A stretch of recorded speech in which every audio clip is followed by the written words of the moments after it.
even if you did just sell this movie as Groundhog Day, but an absolutely horrible, bad psychedelic trip, that's still pretty novel. He just needed to pull back on the shakiness, Mm, the illegibility of what was happening. mm. Somebody to come in and make some serious editing choices. But they did a bunch of things. They made a movie. They did make a movie. I don't know what it would be like on a second viewing, but as far as the editing stuff goes, I do remember thinking that sort of prologue, I guess, before they get out into the desert, was sort of languid.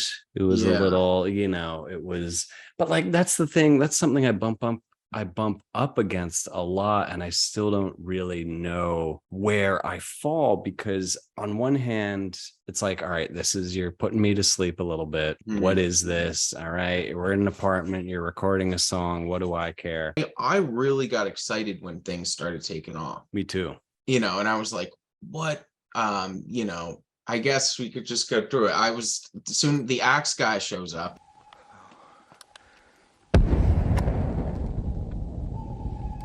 And I'm like, oh, hell yeah, here we go. But there's just some awkward like doink noise, and then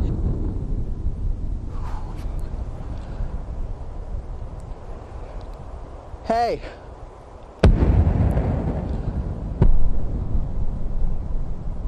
who is that?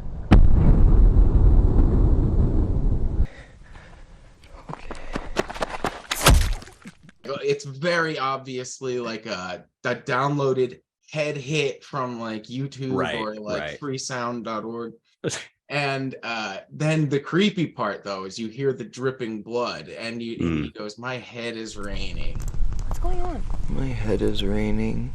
So what do you think was going on in this movie? What do you think was? I think I just rewatched the trailer to sort of like hopefully kickstart my memory a little bit, and where I'm sort of at as far as any interpretation is concerned is I don't like using this. This is like a placeholder sort of description, but like for lack of a better term, it was obviously a sort of Groundhog Day type scenario a little bit, like in terms of like repetitions and like this poor guy going through a cycle. And the reason I don't like using that shorthand is because it's more comedy oriented. That's sort of become a subgenre with, I don't know if you saw Palm Springs, that was very much in that mold, which I love that movie too. If anything, even if you did just sell this movie as Groundhog Day, but an absolutely horrible, bad psychedelic trip, that's still pretty novel. And I think the thing that sort of maybe allowed me to cross the threshold from thinking this is really cool to like this is special is when things did get horrifying. And I'm going to loosely ascribe that to when I guess our sort of main character holding the camera is basically alone. I don't remember what happens. I think people die. The point is he becomes a solo traveler, and that is very unsettling, I think, in and of itself. And like once he became alone in that desolation, which for my money is like really scary unto itself, right? Like you could do a very non-supernatural horror movie of a person just sort of trying to survive the desert where nobody else is around. So that's like a scary feeling, I think, just right off the bat. So I remember during that moment thinking like, oh, like part of me was like, oh, now we've entered the climax. It took us whatever 40 minutes, but now we're like entering the end of the movie, when in actuality it was like really closer to like the middle of it. I know. Yeah, like what some people might call the quote unquote fun and games were starting. It's like, no, this is like the premise that we're hitting, not the climax. So once he got alone, and then he just kept repeating these cycles of day, night, which were both scary in different ways. Right, it was, you know what I mean? I didn't think about that. That was kind of cool. The cycles of the day, night sort of thing. I was more thinking about like how thirsty is this guy must be.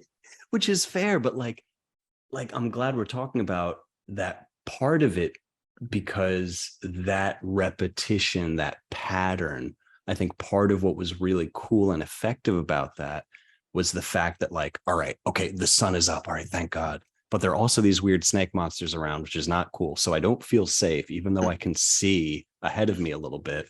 But the other great thing about that pattern was, like, even when the sun rose again, it's like, oh shit, the sun's going to go back down again. Yeah. Like, so for me as a viewer, that just created this dread. Like, so, and like, the cutting was like, it would happen randomly, and the intervals were like all jumbled up.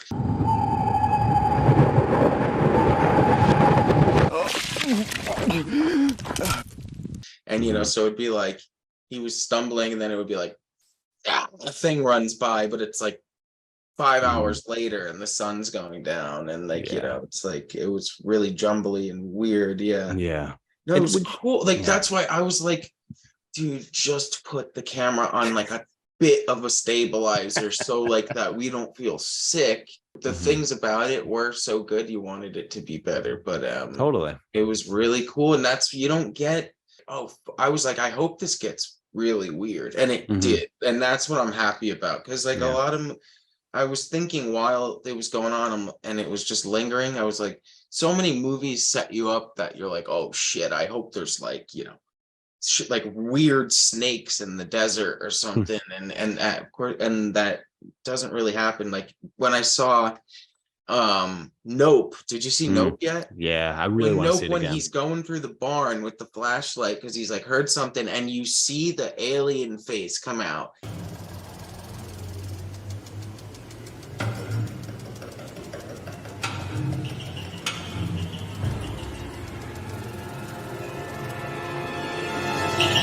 And I'm like, yes, aliens, let's go. This is gonna be so weird, like Signs all over again. Right. And no, it ends up being a fake scare, and I was like, fuck, no. Dude. And I liked that nothing was like a dream.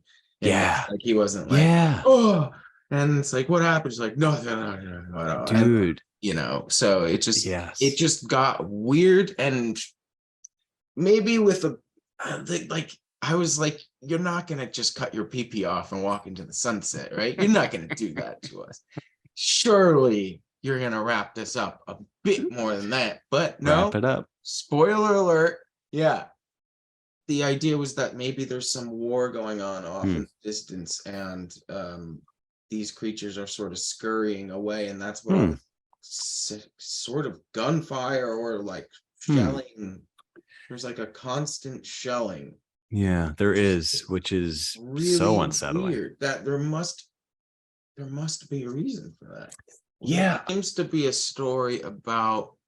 There's a lot of mentions of the guys, like, oh, you look like dad. You could, and then the girl's like, I miss my mom. Yeah. Right? They're both, they both, and they're not related, those two, I don't. Right. I think, they're not related. And so my favorite part, again, another, like, I was like, oh, this is gonna get weird, is when he saw themselves. Yeah. Groundhog Day sort of thing. Like when that, I was like, oh, that could get really cool. The idea of like something really bad happening, like an axe murder, and then like encountering yourselves before it's about to happen, and trying to like, and like, no. Do it. And like you said, it's like, okay, let's say this main character and his group were murdered out in the desert, which forced him back into this weird, oppressive time loop. And it makes me think of this Harmontown episode. And it was my introduction to Duncan Trussell, who was a guest that night. Inevitably get on the topic of reincarnation, death, something like that. And Duncan Trussell starts talking about, like, I guess, and I remember him saying to Dan Harmon or whoever, like, I don't know what happens when I die. For all I know, like, if I do decide to jump off a skyscraper, say, how do I know as soon as I hit the floor and die, I'm not just repeating that moment over and over again? Like, whoa, That's a fucked up but interesting thought around around death. So it's like, I kind of feel like that's maybe what this filmmaker, who I believe the guy shooting it is also the director, Robbie Banfitch. I feel like that's, he could be dramatizing the possibilities of death, or a possibility, a branch of it. Or the idea that there's things worse than death, which would be hell in the common conception of things. That it was hell. It was a hellish movie, and I say that as a compliment. Just wandering in the desert for endlessly with madness, demonic creatures roaming. I'm just seeing now that there was like a New York Times, like a pretty flattering New York Times review of this movie. And I'm like, if he didn't cut his pee off at the end, would people still be talking about it? Or like, did it have to go to that level to make you go like, oh? That's a good question. Yeah. As opposed to, let's say, like Blair Witch, where the most fucked up it's suggestive thing is a Blair napkin Witch with like, I think, an ear in it. And that's like that's the most gruesome thing you see, besides the guy in the corner. Dude. And so it didn't need to do that. I agree. He did not need to. Explain yourself, sir. The more we talk about it, the more I'm recalling, just how sort of flat that felt, especially in a movie.